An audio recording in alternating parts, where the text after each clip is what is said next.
Hello students, welcome to SS zone home science. तो students, आज हम D++ TGT डोमेस्टिक साइंस का जो लास्ट 20 क्वेश्चन है उसको कंप्लीट करेंगे। इसमें सबसे पहला क्वेश्चन है, निम्नलिखित में से कौन सा संस्थागत विज्ञापन का एक उदाहरण है। संस्थागत विज्ञापन मतलब ऑर्गेनाइजेशन एडवर्टाइजमेंट। ऑप्शन नंबर 1, किसी नए उत्पाद के लॉन्च की घोषणा करने वाले टेलीविज़न विज्ञापन। ऑप्शन नंबर 2, किसी वीकेंड सेल का प्रचार करने वाला समाचार पत्र विज्ञापन। ऑप्शन नंबर 3, किसी कंपनी की संधारणीयता सस्टेनेबिलिटी के प्रति प्रतिबद्धता को उजागर करने वाला एक विज्ञापन। ऑप्शन नंबर 4, स्मार्टफोन पर छूट दिखाने वाला एक डिजिटल बैनर। तो जो संस्थागत विज्ञापन होता है, तो सबसे पहले हम समझेंगे संस्था आखिर होती क्या होती है। जो ऑर्गेनाइजेशन होती है, जैसे कोई जैसे स्कूल हो गया, कोई कंपनी हो गई, तो ये सब जो होती है इसी को हम संस्था बोलते हैं। ठीक, तो इसको हम यहाँ से लिंक कर सकते हैं। यहाँ पे संस्थागत विज्ञापन की बात हुई है, इसको हम कंपनी से लिंक कर सकते हैं। यहाँ पे किसी कंपनी की जो सस्टेनेबिलिटी है उसके प्रति जो उसकी प्रतिबद्धता है उसको उजागर करने वाला जो कोई मतलब जो विज्ञापन होता है वो संस्थागत विज्ञापन में आता है। इसलिए इसका राइट आंसर होगा ऑप्शन नंबर 3। क्वेश्चन नंबर 2, अंतर व्यक्तिक संप्रेषण इंट्रापर्सनल कम्युनिकेशन से क्या तात्पर्य है। ऑप्शन नंबर 1, दर्शकों के सामने सार्वजनिक भाषण। ऑप्शन नंबर 2, किसी संगठन में औपचारिक कानून क्रिया। ऑप्शन नंबर 3, दो व्यक्तियों के बीच विचारों का आदान प्रदान। ऑप्शन नंबर 4, अपने मन या स्वयं से संप्रेषण। तो इस टॉपिक को मैंने अपने यूट्यूब चैनल पे पढ़ाया हुआ है कम्युनिकेशन वाले क्लास में। तो इसमें देखेंगे इंट्रा पर्सन मतलब जब व्यक्ति जो होता है स्वयं से संप्रेषण करता है, स्वयं अपने मन में चिंतन करता है, मनन करता है, तो उस कम्युनिकेशन को हम इंट्रापर्सनल कम्युनिकेशन कहते हैं। ऑप्शन नंबर 3 को देखेंगे, जो दो व्यक्तियों के बीच के विचारों का जो आदान प्रदान होता है, जो उनके बीच में जो बात होती है, उस कम्युनिकेशन को हम इंटरपर्सनल कम्युनिकेशन कहते हैं।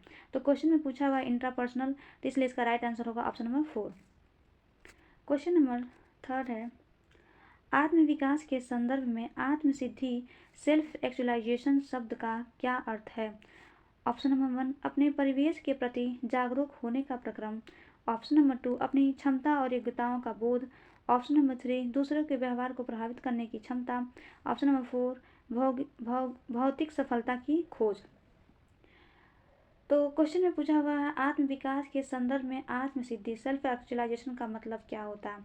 सेल्फ एक्चुअलाइजेशन का मतलब होता है कि हम अपनी क्षमता को पहचाने, अपने कौशल को पहचाने, योग्यताओं की पहचानना ही सेल्फ एक्चुअलाइजेशन कहलाता है। इसका राइट आंसर होगा ऑप्शन नंबर 2।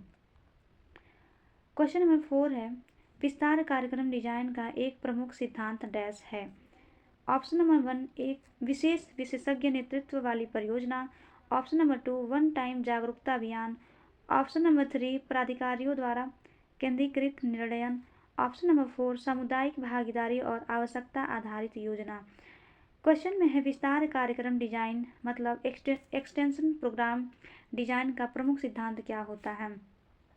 तो सबसे पहले हम जानेंगे कि एक्सटेंशन डिजाइन क्यों किया जाता है। तो जो एक्सटेंशन डिजाइन होता है वो ग्रामीण लोग बेसिकली जो होती है ग्रामीण लोगों के लिए किया जाता है, ताकि वे अपने कार्यों में थोड़ा सा जो नए नए जो अपडेट हो रहे हैं उनको इस एक्सटेंशन एजुकेशन की तरफ के जरिए उन तक पहुंचाया जाता है, ताकि वो उस चीज़ को समझे, उसको अप्लाई करें, और जिससे उनकी आर्थिक और सामाजिक आर्थिक हर तरीके से उनका उन्नति हो। तो ये डिज़ाइन करने के लिए सबसे पहले हम जानेंगे कि उनकी आवश्यकता क्या है। उनकी आवश्यकता को जानते हुए उनकी सामुदायिक भागीदारी को सुनिश्चित करना ही जो विस्तार कार्यक्रम डिजाइन का मेन सिद्धांत होता है। इसलिए इसका राइट आंसर होगा ऑप्शन नंबर 4। क्वेश्चन नंबर 5, क्रय विक्रय रणनीति में जनसंपर्क विपणन लक्ष्यों में किस प्रकार सहायता करता है। ऑप्शन नंबर 1, मौसमी इन्वेंट्री आवश्यकताओं का पूर्वानुमान लगाकर। ये नहीं होगा, क्योंकि जो मौसमी इन्वेंट्री आवश्यकता का जो पूर्वानुमान लगाया जाता है वो फूड सर्विस मैनेजमेंट में लगाया जाता है। क्वेश्चन में पूछा हुआ है, क्रय विक्रय रणनीति में जनसंपर्क जो मार्केट लक्ष्य में किस प्रकार सहायता करता है। क्वेश्चन नंबर ऑप्शन नंबर 2 है, अनपेड मीडिया कवरेज उत्पन्न करके जिससे क्रय विक्रय पहलों की दृश्यता बढ़ती है। ऑप्शन नंबर 3 थोक विक्रेताओं के साथ मूल्य निर्धारण संविधाओं पर वार्ता करके थोक विक्रेताओं के साथ मूल्य निर्धारण संविधाओं पर वार्ता करके हम विपणन के लक्ष्यों को प्राप्त नहीं कर सकते हैं। ऑप्शन नंबर 4 इष्टतम स्टोर लेआउट और डिस्प्ले फिक्चर निर्धारित करके, ये भी रॉन्ग आंसर दिया हुआ है। इसका राइट आंसर होगा option number 2 unpaid media coverage उत्पन्न करके, जिससे क्रय विक्रय पहलों की दृश्यता बढ़ती है। क्वेश्चन नंबर 6 है, निम्नलिखित में से कौन सा एक डिजाइन में तर्क संगत अपील रेशनल अपील का उदाहरण है? ऑप्शन नंबर 1 किसी उत्पाद को सेलिब्रिटी की जीवन शैली से जोड़ना। ऑप्शन नंबर 3 किसी ब्रांड को बढ़ावा देने के लिए संवेगात्मक पारिवारिक बंधन दिखाना। ऑप्शन नंबर 4 दर्शकों का मनोरंजन करने के लिए हास्य का उपयोग करना। तो क्वेश्चन के कहने का मतलब है कि हम कोई विज्ञापन में तर्क संगत अपील का उदाहरण क्या है। जैसे सपोज ऐसे कीजिए, मान लीजिए कोई हम एक विज्ञापन दिखा रहे हैं, तो उस विज्ञापन में हम मेरा मेन फोकस क्या होगा, उसमें हम कोई अच्छा सा तर्क देंगे जिससे लोग उसको समझें और उनको लगे कि हाँ ये मेरे लिए उपयोगी है। और उसमें हम बताएंगे कि ये जो मेरा प्रोडक्ट है इसको आपको क्यों यूज़ करना चाहिए, फिर इसको हम प्राइस से कंपेयर करेंगे। ये जो होता है, जैसे जो ऑप्शन नंबर 2 में दिया हुआ है, विज्ञापन में उत्पाद की चिर अस्थायित्व की, जो मेरा प्रोडक्ट है वो चिर अस्थायित्व है, वो लंबे समय तक आप यूज करेंगे। लागत प्रभावशीलता को उजागर करता है कि ये लागत पर क्या प्रभाव डालता है। ये जो विज्ञापन में जब इसका हम यूज करते हैं तो ये तर्क संगत एक अपील होता है। इसका राइट आंसर होगा ऑप्शन नंबर 2। क्वेश्चन नंबर 7 विस्तार कार्यक्रम नियोजन का प्राथमिक सिद्धांत क्या होता है? ऑप्शन नंबर 1 सरकारी प्राधिकारियों द्वारा नियंत्रण का केंद्रीकरण। ऑप्शन नंबर 3 विशेषज्ञ सलाह के पक्ष में स्थानीय ज्ञान की उपेक्षा करना।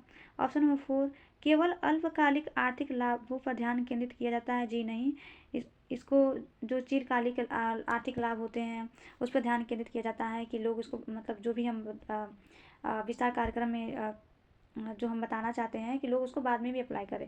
कहने का मतलब ये है कि विस्तार कार्यक्रम जो भी हम नियोजन करते हैं तो सबसे पहले जो विस्तार कार्यक्रम होते हैं बेसिकली पहले भी मैंने बताया है कि जो ग्रामीण लोग होते हैं उनके लिए किया जाता है। तो इनमें सबसे पहले क्या करते हैं, हम उनकी समस्याओं को समझेंगे, उनकी आवश्यकताओं को जानते हैं, फिर वहाँ के हम संसाधन को जानते हैं, देन उसके बाद हम कोई प्रोग्राम को डिजाइन करते हैं, फिर उसको अप्लाई करते हैं, बाद उसका इवैल्यूएशन करते हैं। फिर ये जो होता है, तो सबसे पहले इस चरण में जो पहला होता है लोगों की आवश्यकताओं समस्या की पहचान करना।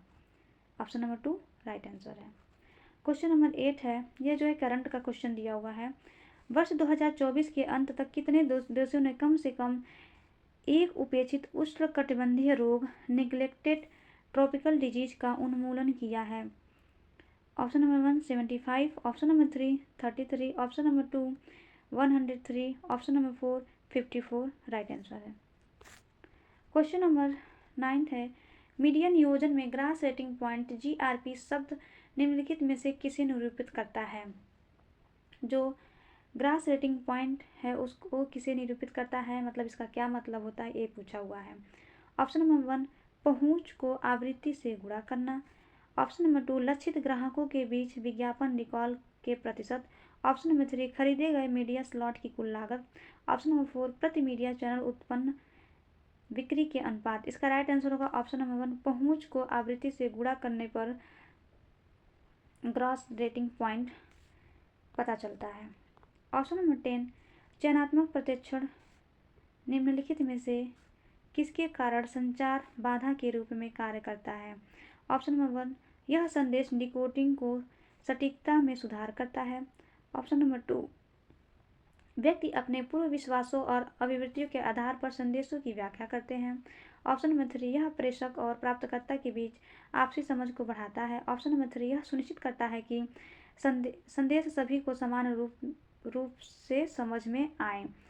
तो चयनात्मक प्रशिक्षण के कारण संचार में बाधा के रूप में कौन कार्य करता है? इसका राइट आंसर होगा ऑप्शन नंबर 2 व्यक्ति अपने पूर्व विश्वासों अभिवृत्तियों के आधार पर संदेशों की व्याख्या करता है। जैसे चयनात्मक प्रशिक्षण जो होता है बेसिकली ये होता है कि जैसे मान लीजिए कोई व्यक्ति कोई किसी मैसेज को दे रहा है, ठीक है, तो जो मैसेज को दे रहा है तो सबसे पहले वो मैसेज को किसी के थ्रू पाया होगा या फिर डायरेक्टली खुद पाया होगा। तो फिर वो जो होता है जब दूसरों को देता है मैसेज को, तो उसमें वो अपने जो पहले के जो विचार, उसके जो विचार होते हैं, जो जो पूर्वा जो उनके जो बोलते हैं, समझ लीजिए ऐसे जो उनके जो रूढ़िवादी विचार हो गए, जो उनके पूर्व के पहले से विश्वास हो गए, जो उनकी एप्टीट्यूड होते हैं, उनको उसमें ऐड कर देते हैं उस और ऐड करके तब संदेश की व्याख्या करते हैं। तो इस ये जो होता है ये संचार में बाधा उत्पन्न करता है। और ये जो संचार होती है पूर्ण रूप से सत्य नहीं होती है। अब अगला देखेंगे टीचिंग मेथोलॉजी के, इसमें 10 क्वेश्चन आते हैं, जिसमें से पहला क्वेश्चन है, निम्नलिखित में से किसे कला का सबसे महत्वपूर्ण शैक्षिक कार्य माना जा सकता है। कला का सबसे महत्वपूर्ण शैक्षिक कार्य क्या होता है। ऑप्शन नंबर 1 शिक्षकों की सेवा में कला प्रशिक्षण देना। ऑप्शन नंबर 2 विद्यालयों में कला रूपों से परिचित होना। ऑप्शन नंबर 4 अधिक कला शिक्षक बनाना। इसका राइट आंसर होगा ऑप्शन नंबर 3 सामंजस्यपूर्ण व्यक्तित्व को आकार देना, जो कला का मेन लक्ष्य होता है। क्वेश्चन नंबर 2 है, निम्नलिखित में से कौन सा यह विश्लेषण करने में उपयोगी है कि सामान्य रूप से साझा की जाने वाली पद्धतियाँ किस प्रकार लिंग सेक्सेस के बीच विसंगतियों को वैध बनाती है। ऑप्शन नंबर 1 लैंगिक विचारधारा। ऑप्शन नंबर 2 लैंगिक पूर्वाग्रह। ऑप्शन नंबर 3 लैंगिक मानदंड। ऑप्शन नंबर 4 लैंगिक समानता। तो इसमें बेसिकली बहुत बार कन्फ्यूजन हो जाता है कि ये जो लिंग दिया हुआ है ये किसके कॉन्टेक्स्ट में दिया हुआ है। ये जो है सेक्स के कॉन्टेक्स्ट में दिया हुआ है या फिर जेंडर के कॉन्टेक्स्ट में। तो यहाँ पे देखिए इंग्लिश में इसमें जो इसका राइट आंसर को पहचानने के लिए हमेशा इसके इंग्लिश के टर्म को देखा जाता है। तो इसमें दिया हुआ है जो लिंग यानी कि जो सेक्सेस होता है उसको दिया हुआ है। तो इसलिए इसका जो राइट आंसर होगा लैंगिक विचारधारा होगा, ऑप्शन नंबर 1। क्योंकि यहाँ पे देखेंगे लैंगिक मानदंड, तो यहाँ पे ऐसा कुछ बात ही नहीं हुआ, ना ही यहाँ पे लैंगिक समानता की बात हुई है। तो इसमें हमको दो जगह कन्फ्यूजन हो सकती है, लैंगिक विचारधारा और लैंगिक पूर्वाग्रह में।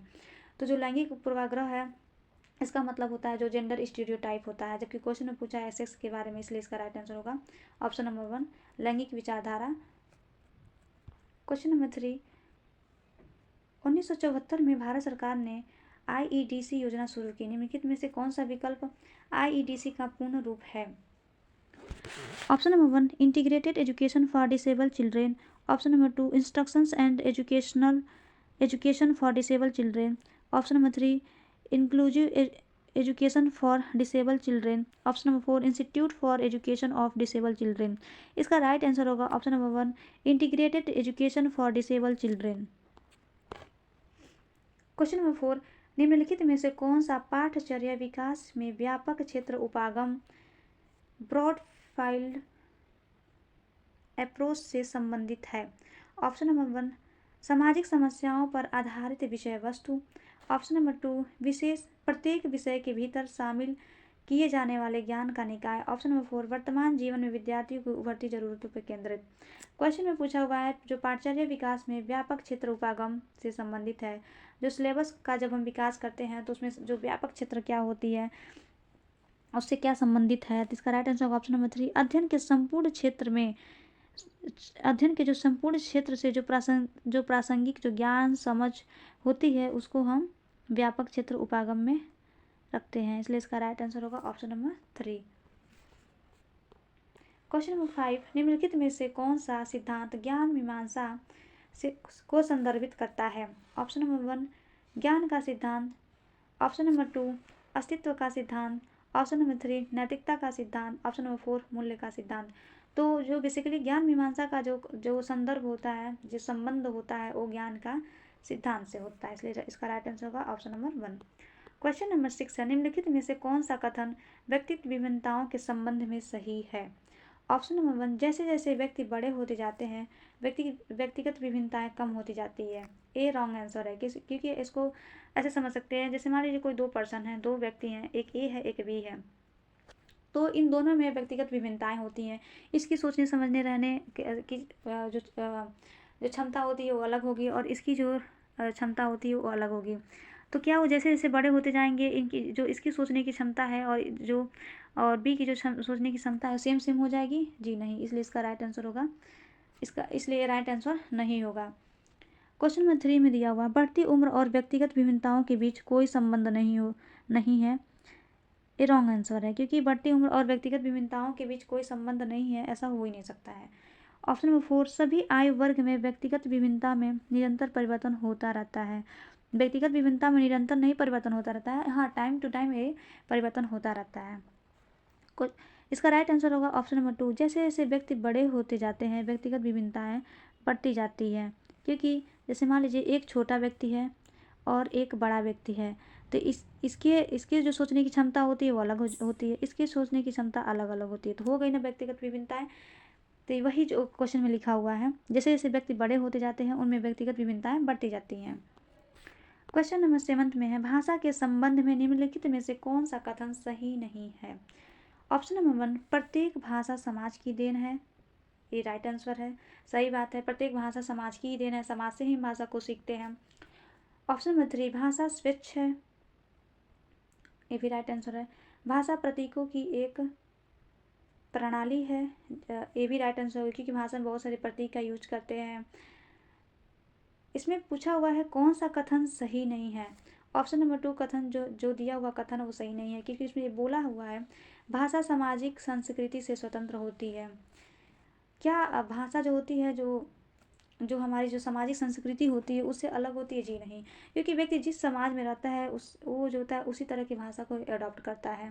जैसे मान लीजिए जो कोई एक रूरल एरिया में लोग जो होते हैं उनकी भाषा अलग होती है, वहीं पे जो अर्बन एरिया के लोग होते हैं, जो शहर में जो होते हैं, उनकी भाषा अलग होती है। ऐसा क्यों होता है? क्योंकि उनकी जो अलग अलग जो रहने की जो कल्चर होती है अलग अलग होती हैं, इसलिए उनकी जो भाषाएं होती हैं वो अलग अलग होती हैं। तो उसको ऐसे नहीं कहा जा सकता है कि जो भाषा होती है वो संस्कृति से अलग होती है। जी नहीं, भाषा संस्कृति से संबंधित होती है, क्योंकि भाषा होती है समाज का ही देन होता है। इसलिए इसका राइट आंसर होगा ऑप्शन नंबर 2। क्वेश्चन नंबर 8 है, निम्नलिखित में से कौन सी एक निरंतर प्रक्रिया है जो शिक्षण और अधिगम के बीच अन्योन्य क्रिया से उत्पन्न होती है। ऑप्शन नंबर 1, अधिगम के लिए मूल्यांकन। ऑप्शन नंबर 2, अधिगम के लिए श्रेणीकरण। ऑप्शन नंबर 3, अधिगम के लिए माप। ऑप्शन नंबर 4, अधिगम के लिए आकलन। तो क्वेश्चन को देखेंगे, ऐसी निरंतर प्रक्रिया जो शिक्षण और अधिगम के बीच अन्योन्य क्रिया से उत्पन्न होती हैं। कहने का मतलब ये है, जब हम कोई, जैसे मान लीजिए क्लास है, जब उसमें हम जब टीचिंग कर रहे हैं, बच्चों को पढ़ा रहे हैं, तो उस समय जो पढ़ते टाइम जो शिक्षण हो रहा है और अधिगम के बीच में जब हम पढ़ा रहे हैं और बच्चे पढ़ रहे हैं, उस बीच में जब हम बच्चों का आकलन करते हैं, जैसे मान लीजिए हम बच्चों को इमला पढ़ा रहे हैं, चलते चलते इमला बोल रहे हैं और बच्चे सुन के उसको लिख रहे हैं, और फिर चलते चलते हम ये भी ऑब्जर्व कर रहे हैं कि कौन सा बच्चा कहाँ गलती कर रहा है, और वहीं पर हम उसको बता देते हैं कि तुम यहाँ पे गलती कर रहे हो। ठीक, तो क्लास के दौरान ही बच्चे की गलती को बता देना और उसमें करेक्शन कराना, तो ये जो होता है वो अधिगम के लिए आकलन होता है कि ताकि जो बच्चा हो वो सही से अधिगम कर सके, इसलिए वो आकलन किया जाता है। इसलिए इसका राइट आंसर होगा ऑप्शन नंबर 4। क्वेश्चन नंबर 9, निम्नलिखित में से कौन सा कथन विषय वस्तु विश्लेषण कंटेंट एनालिसिस से संबंधित नहीं है। ऑप्शन नंबर 1, यह मुख्य रूप से डेटा संग्रहण पर केंद्रित है, न कि व्याख्या पर। ऑप्शन नंबर 2, यह नियंत्रित परिस्थितियों में प्रयोगों का संचालन करता है और चरों में बदलाव करता है। ऑप्शन नंबर 3, यह कई मायनों में लिखित सामग्री के सावधानीपूर्वक पठन से अलग है। ऑप्शन नंबर 4, इसमें सामग्री की विषय वस्तु और उनकी संरचना दोनों को शामिल किया गया है। क्वेश्चन में पूछा हुआ है कि कंटेंट एनालिसिस से संबंधित नहीं है। तो कंटेंट एनालिसिस में क्या होता है, सबसे पहले हम अपने कंटेंट में ये जानते हैं कि हमें जो हमारा कंटेंट है विषय वस्तु से संबंधित है कि नहीं, जो हम बच्चे को पढ़ाना चाह रहे हैं वो हमारे विषय से संबंधित है नहीं, हमारे कंटेंट में कौन कौन से डेटा को यूज करेंगे, जो हमारा कंटेंट होगा लिखित रूप में होगा या फिर ऐसे ही हम व्याख्यान देके बच्चों को पढ़ाएंगे। तो ये सब जो होते हैं पहले से कंटेंट को एनालिसिस कर लिया जाता है। तो क्वेश्चन में पूछा हुआ कौन सा कंटेंट से संबंधित नहीं है।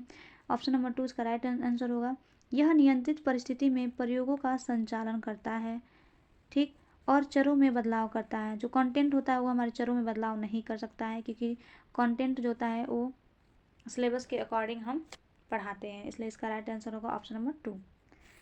क्वेश्चन नंबर 10 है, जो लास्ट क्वेश्चन है, निम्नलिखित में से किसे अधिगम नहीं माना जा सकता है। ऑप्शन नंबर 1, विशुद्ध रूप से ज्ञान का अर्जन। ऑप्शन नंबर 2 व्यवहार परिष्करण। ऑप्शन नंबर 3 अनुभव के माध्यम से समझना। ऑप्शन नंबर 4 पुराने अनुभव को बनाए रखना। तो क्वेश्चन में पूछा हुआ किसे हम अधिगम नहीं मानते हैं, हम किस इसमें से कौन सा ऑप्शन है जिसको हम लर्निंग नहीं मानते हैं। तो जो व्यवहार को लर्निंग के माध्यम से हम अधिगम के माध्यम से अपने ज्ञान में परिष्करण करते हैं, हम चीज़ों को समझते हैं, पुराने अनुभव को बनाना है या फिर उसमें मॉडिफाई करना है, उसको डिसाइड करते हैं अपने लर्निंग के माध्यम से। किसी भी चीज़ का हम विशुद्ध रूप से ज्ञान अर्जन करना अधिगम नहीं माना जाता है। अधिगम का जो मेन फोकस होता है कि हम उसको अनुभव से अपने अनुभव के माध्यम से सीखें, अपने व्यवहार में परिवर्तन लाएं, पुराने अनुभव को हम बनाए रखना है या फिर टाइम के साथ अपडेट करना है, ये हमारे अधिगम पे डिपेंड करता है। तो इसका राइट आंसर होगा ऑप्शन नंबर 1 विशुद्ध रूप से ज्ञान का अर्जन करना। ये अधिगम का परिभाषा नहीं होता है, इसलिए इसका राइट आंसर होगा ऑप्शन नंबर 1। तो स्टूडेंट्स, ये था आज का लास्ट क्वेश्चन। तो हमने जो टी डोमेस्टिक साइंस के कंप्लीट 100 क्वेश्चन को आज पूरा कर लिया है। तो आई होप ये वीडियो आपके लिए काफ़ी यूज़फुल रहेगा। Thank you.